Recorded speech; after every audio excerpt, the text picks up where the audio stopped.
puja needs are like such an obvious need around us. We see these flowers being used everywhere, right? Like whether it's in cabs or temples, your puja room.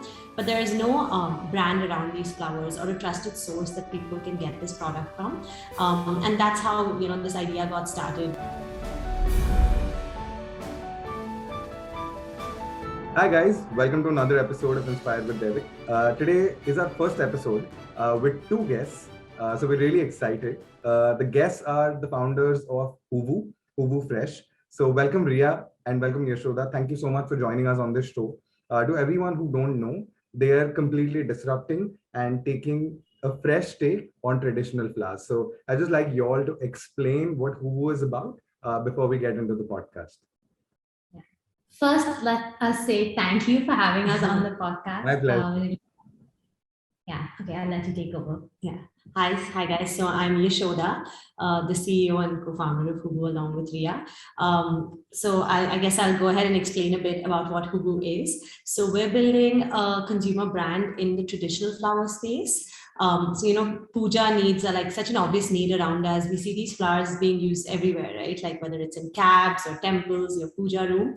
But there is no brand around these flowers or a trusted source that people can get this product from. And that's how this idea got started. We saw this use case everywhere, and we're like, can we do something about it? Can we make the supply chain better? Can we make the product better? And that ultimate experience that the customer gets, can we add delight to their puja experience? And that's how Hoovu came about.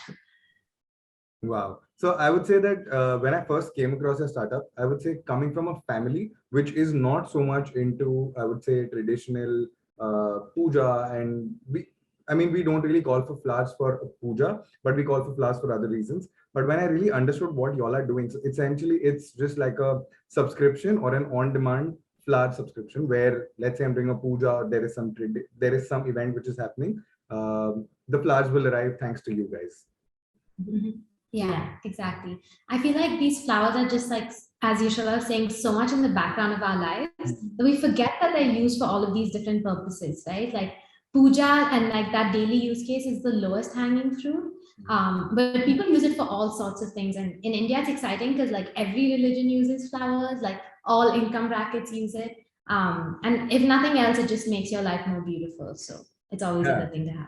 No, absolutely. I think, like you rightly said, we don't realize that it's such a integral part of our lives that I wouldn't even realize that, oh, that happens on the background. Like mom will order it from somewhere. It's not something that I engage with, so I do not know. But I think my mom knows the pain point of having to get those flowers and then sending someone to select the right one, not knowing whether it is the right one. I think there are so many challenges which we do not realize, which people who are actually doing it realize. Exactly. So like, first of all, moms, grandmoms, like that's our target audience. They love us. So that's why we kill. But also, like you said, right? Like if you really think about what these flowers are, it's supposed to be a moment of like quiet reflection in your day, a moment of joy and peace, right? Like just for you to show your gratitude, whether that's in prayer, whether that's like to your workplace, whether that's to someone who's passed away in your family. But like you said, those 5 minutes of peace are interrupted by like, did I get ripped off in this price? Like people individually checking each flower because they're like, I know that at least one is going to be bad. Or like, is the person going to come on time today? Like there's just so many tensions, which completely defeats that purpose of like 5 minutes of peace, right? So I think what really drove us is like, how do we maintain the sanctity of those 5 minutes, right? How do we give them a product where they're like, I don't have to check the flowers because I know they're fresh. I don't have to check the price because it's the same every time. And I know that it's going to be at my doorstep at like 4 a.m., 5 a.m., whatever it is that they need. And it's always going to be of the best quality. Yeah, I think the first part is that I think your target audience is the cutest, the moms and grandmoms. So I'm sure you are getting a lot of brownie points on that front. And the second part, which you said, so you all deliver that early in the morning also. So what are like your delivery hours? Mm-hmm. Yeah, so for puja flowers, right, it's super early in the morning because most people wake up at like 6 o'clock, and before they go to work, they want to complete their puja. So it completely depends on the customers. A lot of them go for early morning subscriptions, but some of them also take the evening one so that they have more time to do their puja in the evening, or they keep it in the refrigerator and then use it the next day. So it's kind of across the spectrum. Understood. So essentially it's even 4 a.m., 5 a.m. and like quite early on also. So I think in your early days, were you guys the ones taking the calls? A lot of calls, yeah. And Yeah. it really made us, I mean, we always knew, of course, if something's being used for puja, which is such a personal use case, there's a lot of emotion attached to it. But I think that early morning delivery is what really made us realize how much our customers value the product. Because if someone's delivery slot was, let's say, 6 o'clock, at 6:05, if the flowers didn't reach, like we would get calls saying my flowers aren't here yet. And then the delivery person would probably drop it off and they're like, oh, okay, it just came, like 5 minutes later.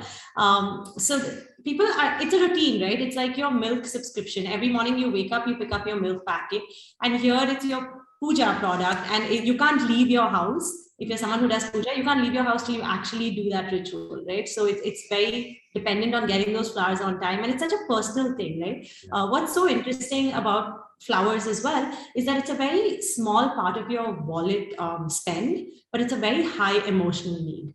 So even if people are buying 50 grams of flowers or one, handspan garland, it means a lot, right? And that's why that quality matters so much, because especially when we started initially as well, and when we would like obsess over quality, people are like, yeah, okay, like quality is important for perishables.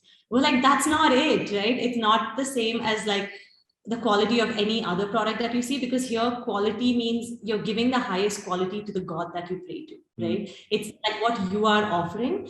And I remember once one of our customers said that we were doing a lot of customer calls, and we're like, why do you subscribe and stuff? And he's like, oh, throughout the day, we just keep asking God for things, but this is the one thing we give to God and we don't take back. Wow. And I think that was like such an eye-opener and such a beautiful way to put this use down for us as well. No, I think that, yeah, please go on. You know how you were like, you must get a lot of brownie points? For us, like it's blessings. So we would wake up at 5 a.m. and we would get like where is my delivery? 1 minute later, okay, it's at the door. And then God bless your team, So from the beginning, and as fresh college grads, like when we started out, we were like, what is this 5 a.m. life? But then it immediately kind of rewards you as well. So we always knew we were on like a different path with this startup. No, absolutely. And I think what you rightly said, that it does not have a lot of monetary value associated to it, but the emotional value is very high. And then when you talk about that is that one thing that I'm giving God, like essentially there's nothing else that you can give the God you're worshipping. And the flower is that one emotion or that one tangible thing that you can really present to them. And also you're taking these morning calls. I think that must have taught you all so much about your business and accelerated it so fast. Because I think the founders sitting, I personally also love doing that whenever a customer calls, even irrespective of who's handled the sale or whatever. Whenever there is something that goes wrong, it's me and my partner who sit down and understand that, okay, what went wrong or what went right. And that just teaches you so much. It improves, or I would say, steepens your learning curve much faster to understand what your product is, what your customers are looking for. And in your case, I think getting a God bless you in the morning is a very good start to your day.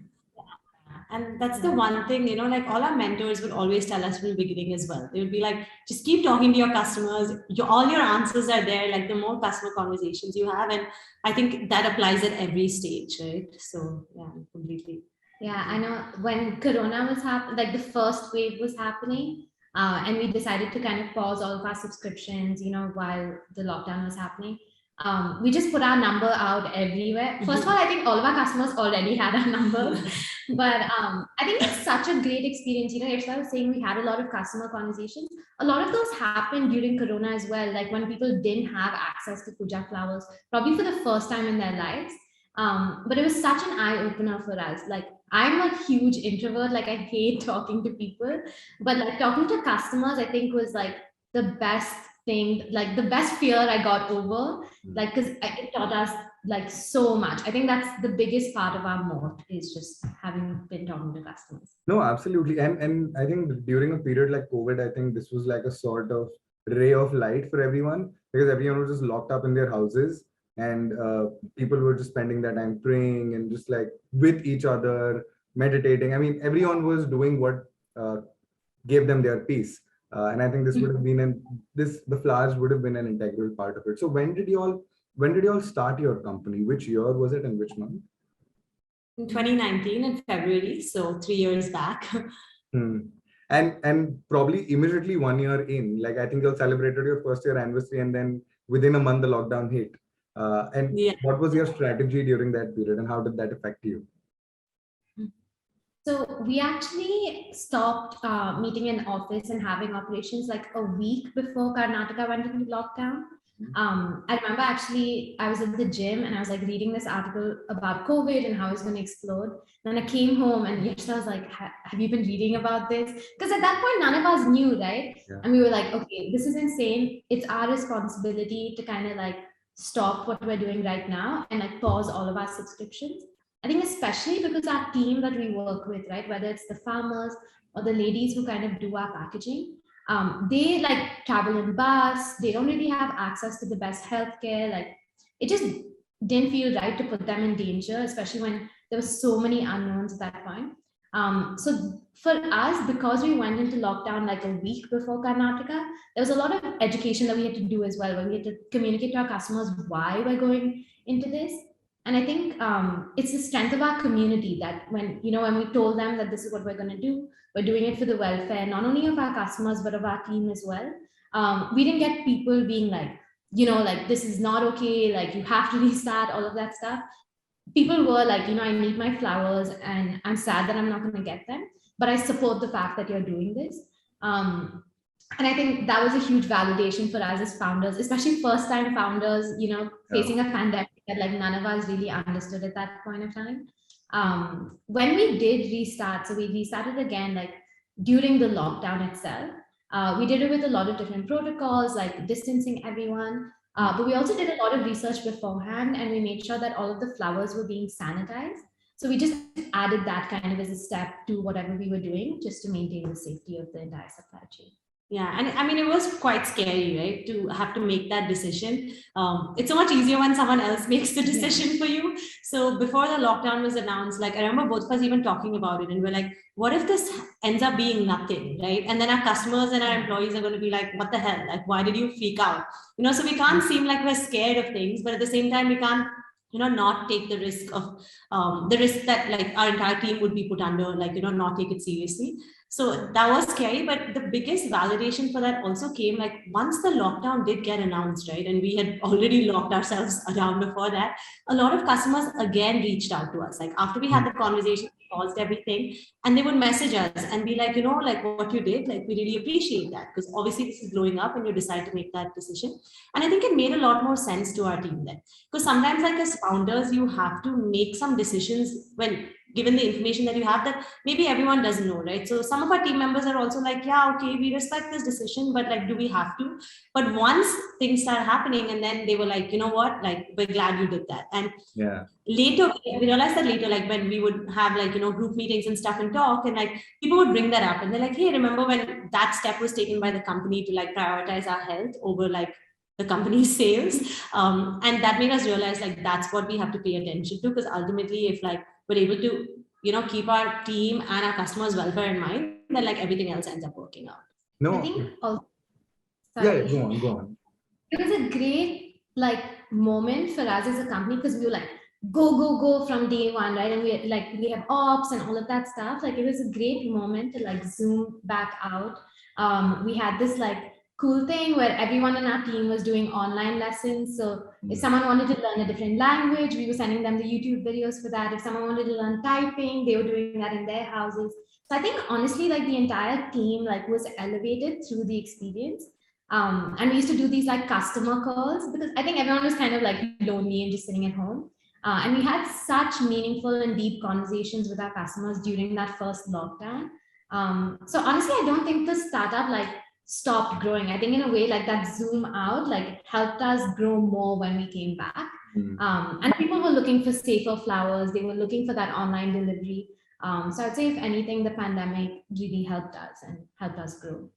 No, absolutely. And I think it's a very bold step to take as founders within your first year, completing it, and then just telling your entire audience that, okay, we're taking a pause because we see something. And I think as a leader, founder, it's such a difficult decision that you have to, that it's going to hit your revenues, it's going to hit a lot of other things, but you have to take that hard stop. And have that foresight and vision that, okay, maybe y'all are not seeing it right now. And obviously, I think it's always a gamble, right? Every founder, every leader takes that risk.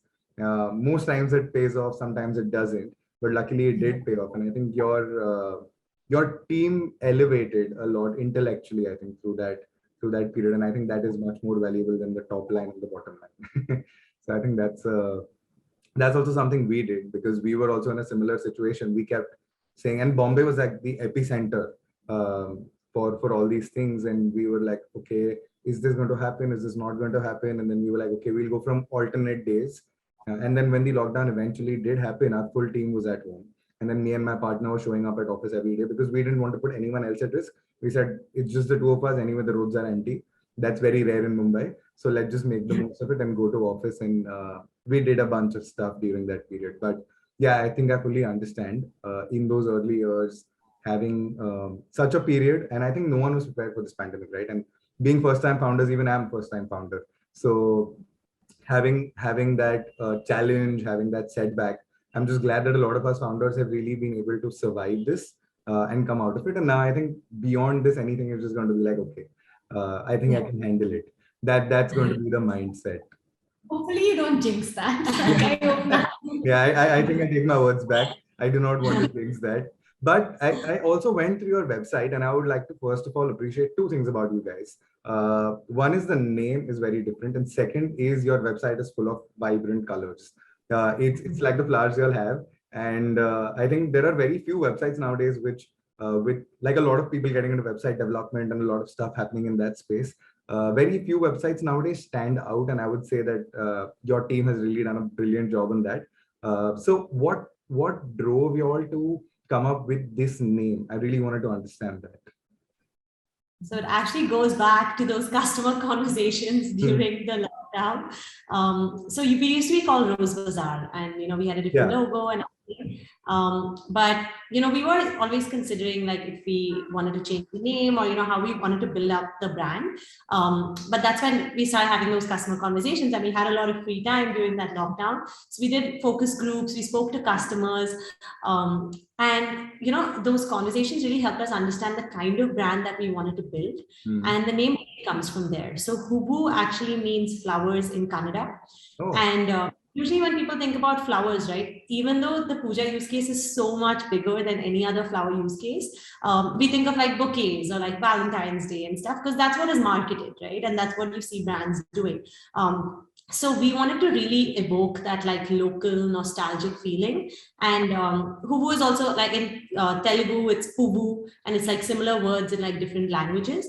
So we wanted to, choose something that was very local, that invoked that nostalgia, because when you're saying a flower's name in your local language as well, in your native language, it's usually in that context of puja or with your family, right? Like, so really bring out those feelings, because that's what puja is, right? It's a way for you to connect with yourself, but it's also a way for you to feel nostalgic. Like when people talk, like, the first thing you said, my mom buying her flowers, and that's how it is for most people. My mom used to do this, or my grandmom used to do this, and now I'm doing it.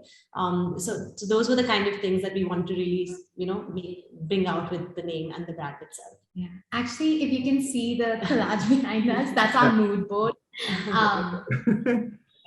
And like Yeshoda said, I think that sense of nostalgia that people, like when they think about puja, they think of like memories in their mother tongue, like whatever that is. Yeah. That's really what we wanted to evoke. And I think like both of us, like we studied in the US and then we came back, and we like loved seeing all of these new generation of brands, like talking about a really Indian concept, a really Indian aesthetic. And we were like, we don't see a lot of like South Indian specific aesthetics, right? Like, even though there's so much in like just the visual history of South India.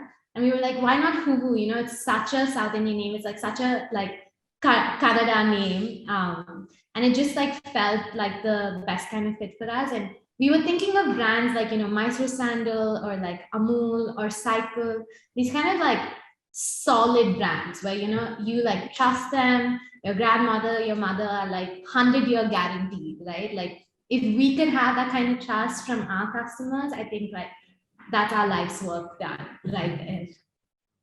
No, indeed. I mean, even the name and the story behind it, now that I understand it. So I don't know Kannada, but I know Tamil because of my mom. But I think now that you all have told me what it means, it adds another element of, I would say, like you all said, it evokes an emotion. And another thing which you all said is that the market of puja flowers is much bigger than the other market. I think that is something that is a fact to me, because as any other individual growing up in India, I would feel that okay, I think the bigger market is bouquets or flowers, or I mean just the traditional, I would say, mindset which I would have around it. But I think that the other aspect being a bigger use case is another, I would say, fact which has blown my mind completely. Yeah. And even just like if you take a walk around your local flower markets, right? Like the other market in Mumbai or like KR market in Bangalore. And if you just observe the kind of flowers that are being sold, like your answer will be right there. Like 10 to 20% of that market will be the bouquet flowers, or which are the cut flowers. That's what it's usually called. And the rest of it is all these traditional flowers, right? And that like immediately is like an aha moment when people realize. But yeah, that's a very common misconception. Yeah, and actually, we jumped the fence because we started out like our lives in the cut flower, bouquet flower industry. So actually, our family business, our mother and father, they were in the cut rose production industry. So they used to grow roses. And like our whole lives, like they started the first farm when Yeshoda was born. So our whole lives, like every Valentine's Day, we would be like at the farm, like seeing all these boxes of roses going out. Like we lived in Ethiopia for 2 years because that's where our farms used to be and stuff. And we even worked in our family business for about 2 years. And like it's amazing, right? Like the bouquet flower industry is like so automated. There's like these high standards, and it's just like an amazing industry. And it's been set up like in I think the last like 25 to 30 years. But then when we were actually doing this research and we realized how much bigger the puja flower industry was, like even before we started, we were like, this is insane, like because it still operates the same way it's been operating for the last few decades, while this other industry has come like completely overtaken it, regardless of like the fact that it's like 1/4 the size. No, I mean it's really unbelievable. And so y'all, I think, essentially grew up with flowers. Y'all spent every Valentine's Day in a rose farm. So I think y'all had a very different upbringing also. And if I may just ask, like, I was completely unaware that these farms are in Ethiopia. Like, any specific reason why it's there? My understanding would have been it's in India. So I just wanted to understand that bit. Yeah, so our dad started out in India, and actually Bangalore specifically has a lot of rose farms. And he was one of the people who set up the Bangalore flower auction for roses as well. But then he got this opportunity to go to Kenya. So he actually went to Kenya first. And then from Kenya, he went to Ethiopia as well. So we have farms in both of those places. Because it's close to the equator, both of those regions are really good for growing roses. There's a lot of agriculture that happens there as well. So it just worked out as a great opportunity for him. And I think for us, like it really opened the eyes to like what floriculture as an industry can be. Obviously Bangalore has like amazing companies, but like seeing it at that global scale, like seeing how flowers are processed in Holland and stuff, like you said, our life has literally been about flowers. So there's a lot of foreshadowing before Hoovu. It also really taught us the value of scale, right? Or like what it even means to think at scale, because that's not easy to do, right? I mean, as much as we would like to think it is, because I remember even growing up, like when people would ask me what my dad does, I was like, he grows roses. Yeah. Like everyone's like, wait, what? What does he do? Like, he's like, can you afford your school fees? Like, he grows roses. I used to be like, he's a florist because that's the closest word, or like farmer. Yeah, but we saw scale there. Like there was a point when our dad was the largest floriculture farmer in the world, and to hear things like that, where he started with like, I'm going to set up this rose farm in the outskirts of Bangalore, to even think of that scale and then to actually make it happen.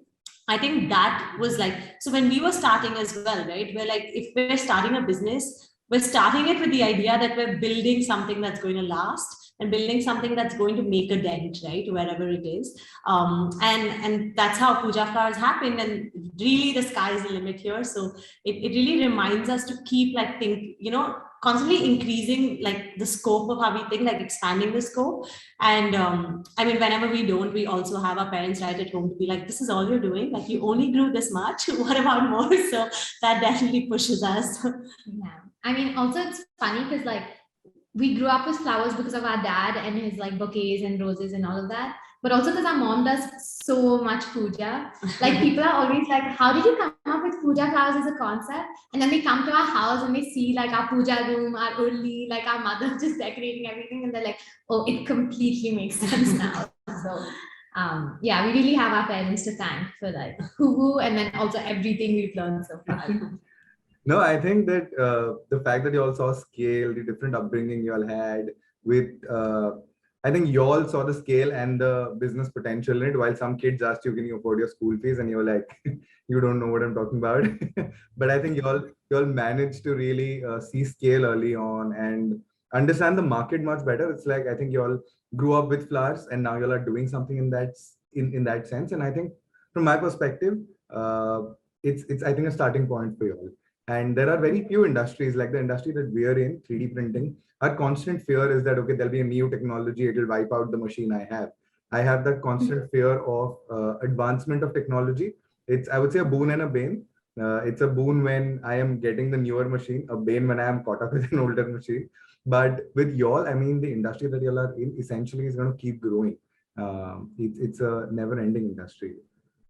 Yeah, like people are always like, what's next? And like our answer constantly keeps changing because what's so exciting about puja flowers and also what's so exciting about being a first mover in this space is that there's so much innovation that you can bring to it, right? Like there's constantly things that we're like, oh my God, nobody's working on this. And then we're like, oh yeah, only we will work on it because we're the first movers in this space. I think like it's just been so exciting to us. I think there's so much left for us to do. And you know, like we don't have that much FOMO because the other people aren't doing it. So I understand what you're saying about 3D printing. Yeah. But I don't think I would give this up for anything. Yeah. And with the two of you doing it as sisters, I have an elder sister. How did you guys decide? Like, was it natural that okay, we'll do it together? Because I'm sure you all are. There's an age difference, and probably you all studied something different. Like, what got you all to start the business together? It was not natural. I poached Rhea from her other opportunities. I'll just say that before she goes ahead and says anything else. But like, honestly, I don't know if we ever thought we would really work together. Growing up, I mean, we're such different people. Like our personalities are so different. I'm the older sister, in case you couldn't tell, which is my hope. But I'm 2 years older than her, and like, I mean, we have a younger sister as well, who's actually much younger than both of us. She's in 10th grade. But growing up, you know, we obviously spent a lot of time together, but we would always be fighting, and you know, we're so different as siblings, and you know, you never envision like doing something together if you spend all your childhood fighting, right? Yeah. And just having different interests. And I think we really started relying on each other a lot more as adults. But even then, it was more of building that personal connection and like, I want to do this with work and I want to do this with work, you know, kind of different things. But what really helped us also think about working together were those different skill sets, right? Like I came from a business background, Rhea comes from a technology background. Like she did her degree in computer science and science, technology and society, and then I did accounting and business. So it was interesting for us to work together because we weren't bringing the same thing to the table. So when this idea came about and when we started talking about it as well, like the most important thing was to be honest about like what that would do to our relationship and to remind ourselves that ultimately our relationship as sisters comes first. So, and I think again, that goes back to just the way that our parents also emphasize relationships and because our parents work together and like, it was a family business in that sense, right? So their like business conversations were always like happening at the dining table and there was no real difference. Like we would go to the farm all the time. Like we would be at my mom's desk, like, you know, doing our homework all the time, stuff like that. So because of that, like to have that conversation and say like, where do we draw the line? And if we draw a line and how do we kind of, you know, set the right communication channels between both of us, because ultimately that's what's going to be most important. That's what helped us decide that yeah, we can work together and you know we can make this work. And our youngest sister always helps too, so she holds us in check that we're family first and founders next. She like will refuse to go to dinner with us if we talk about work. She's like, turn the collar down. Like, but yeah, I think everything that Yeshoda said, and so we actually worked together. She was actually my boss when we worked in our family business together. But she was such a good boss that I didn't realize she was my boss for like a little bit, you know. So I think that also really helped us because like we got a little bit of a tester of what it would be like to work together. And we had a really like pretty brutally honest conversation before we started in terms of what our expectations are, like things that have like triggered like fights in the past between us, like, you know, what's something about me that annoys you is a hard question to ask, but I think an important one. And yeah, like you should have said, because we have different skill sets, we've always come to the thing of like, I disagree with you, but like, I will trust you to try it out. And we always take that approach, like, let's run an experiment, right? Because we do disagree like all the time because we have different mindsets. But I think that's always been a strength in the business. Because whenever we're like, I don't think this would work versus like, I think this could work, we're like, okay, let's set a budget, let's run an experiment, let's try it out. Because underneath everything, there's like that deep level of trust. And like 25 years of like seeing the other person like being proven right. So that happens. No, I think that the entire concept of getting to know each other, understanding each other, I think that that is one benefit which you all would have as siblings, that you all know each other that well. Like you said, that's a very difficult question, but a very important question. That what are the things that annoy me, annoy you about me, and what annoy me about you? Just random story, but I actually visited the Netherlands in October, and I got to spend some time with my sister. I had not met her; she's moved to Amsterdam actually. So I think I really reconnected with her after 2.5, 3 years. And during that period, like it was a slightly different dynamic because we were sharing the same space after about 3 years. And those were the days where just the two of us went out on a date and then we hung out and we were like, okay, I think something's a little off. Like we were trying to understand because from what we were 3 years back to what we were in October, we had evolved as individuals and we were two different people. So I think that I fully understand, and with partners, with my business partner also, having that understanding, having a different mindset, and I think that is where a business can be built. If that's what I keep telling him also and keep telling people in my team, I said I do not want to create another Devik or another Abhilash. I said I want you all to be you. There have to be some basic principles in mind, but everyone's personality should bring another element into their leadership skills. If not, then there is no point to building a leader. So I think that's quite interesting. Being siblings, growing up, seeing your parents being business partners. I think your little younger sister is just going to be a little like, okay, which team do I join? What is her thought on this? No, she feels like she's her own team leader and we are her subjects. But yeah, I think what you said about your sister totally like rings true with me because like, you know, both of us were only 2 years apart. So like we went to college and before that, like 11th and 12th grade, like she was a super hard worker. So I never saw her those 2 years. You know, just generally, like I think there was that gap.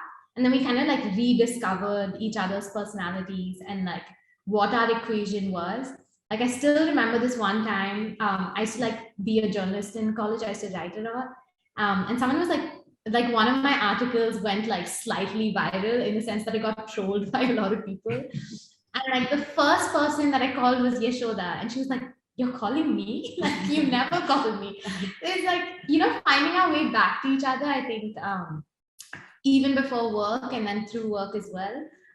It's helped our sister relationship. It's also really helped our family relationship. No, I fully understand. I think growing up, there is that one phase in like your early teens or like teenage where you move a little apart. And then I think eventually everyone just comes back together in most cases. That is what even we have experienced. That's true. Yeah. And keeping in mind what you all have built now over the last 3 years, where do you all see it headed? Because on your website, I also did see incense sticks, agarbattis. So could you just help me understand that now you all have covered a certain part of the market? Where do you think you guys are headed, or what is your vision? Our consistent vision has always been to like create that delight during your puja experience, right? And that's centered around flowers. But there are also other things that go into that puja basket that continue to create that delight. And that's where the agarbatti idea came from, right? And other products as well. We sell camphor and cotton wicks and different types of garlands, and all of that ultimately coming down to how can we create that, like, that excitement about that 5 minutes a piece that you have in the morning, and that added delight in that moment. So that continues to be the vision that drives us. In terms of tangible things that are getting us there, you may have seen on our website, we have launched in a few other cities. We're live in about 7 cities right now, but really taking our brand pan India. And the beauty of this product, right? I think Rhea said this in the beginning, that it's used by all religions, it's used by all, income brackets. So like, I mean, when we started, that really hit us because we used to do deliveries to like some of the luxury apartments in Bangalore. And when we were just looking at our subscription data, one of our delivery boys is going there to deliver, and then another delivery boy was going to one of our packing staff's house to deliver her subscription, and just looking at that like varied subscription made us realize that it's about making this product accessible to whoever wants to buy it, right? And that group is huge. And how do we create that trust around this brand, provide a high quality product to every single person that wants it in their life? And that requires looking at different distribution channels, where our different customers are sitting, and actually getting that product to them there and across India. And yeah, I guess that's what we are really working on. Yeah, like something we always tell everyone is that, like, whether you're going to a fancy like food hall, normal grocery store, kirana shop, online app, if you're picking up a Lay's chips packet, like, you expect the same product regardless of the channel, right? And even though it's food grade and it's something that's like about your health, not that Lay's are so healthy, Yeah. that like when you open up that packet, it's going to be a consistent experience, it's going to be a safe experience, that it's completely trustworthy. And if you can do that with a food grade product, why not with flowers, right? We're so used to thinking that flowers, you're going to get cheated, the freshness is not going to be there. For us, it's like, if you can pick up our flowers anywhere and know that because they're Hoovu flowers, your experience is going to be a delightful one, I think that would be amazing. And the same way that, with puja flowers, when we told people, our flowers last for 15 days versus the typical 2 to 3 days, people were like, oh, okay, yeah, sure.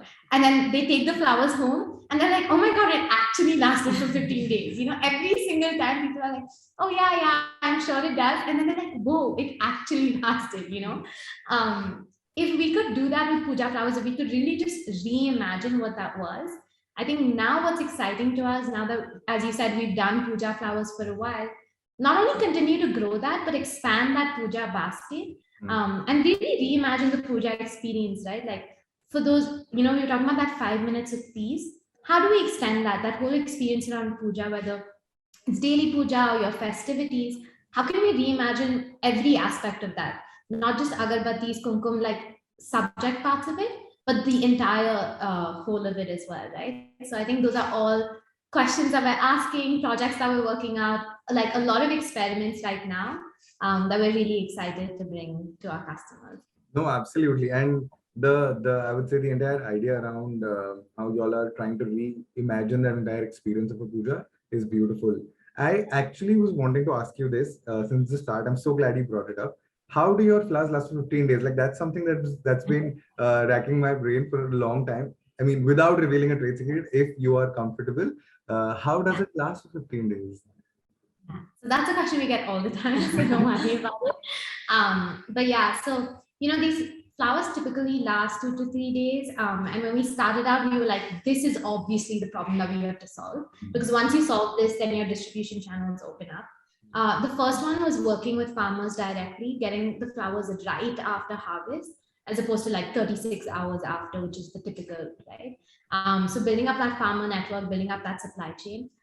We ran a lot of experiments in-house in terms of shelf life elongation. So we worked with, how do we process these flowers? How do we insulate them against, any bacterial infections, all of that stuff. And at the end of the day, once it goes into our packet, how do we kind of pause time, which was what our dream was, and which is kind of what we do right now.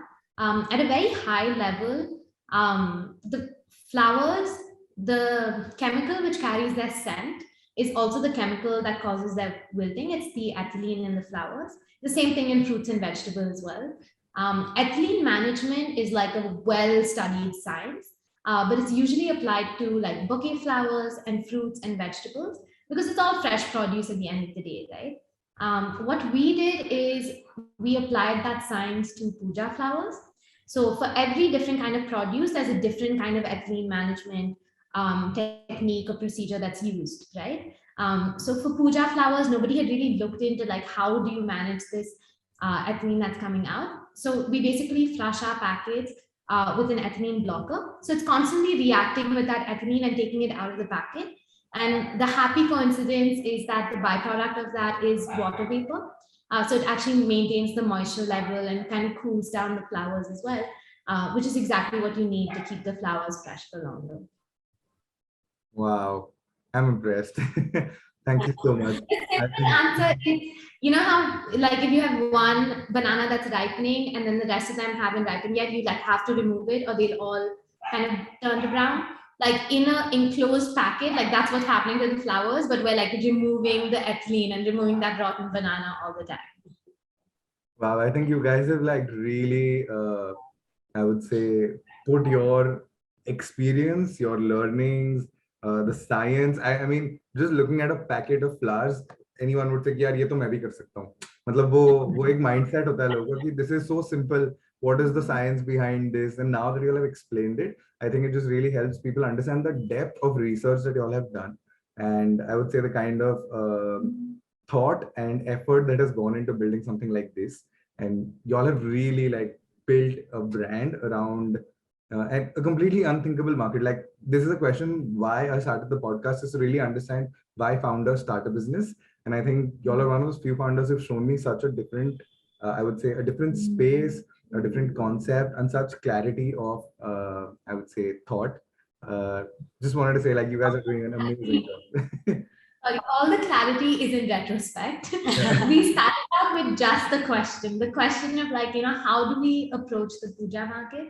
And then we came across all these answers and we continue to, like I said, you know, the supply chain, the packaging, those were the first two steps. And we were like, wow, we cracked it, right? But then immediately we were like, what else can we do? Like, what machinery can we bring in? What distribution channels can we bring in?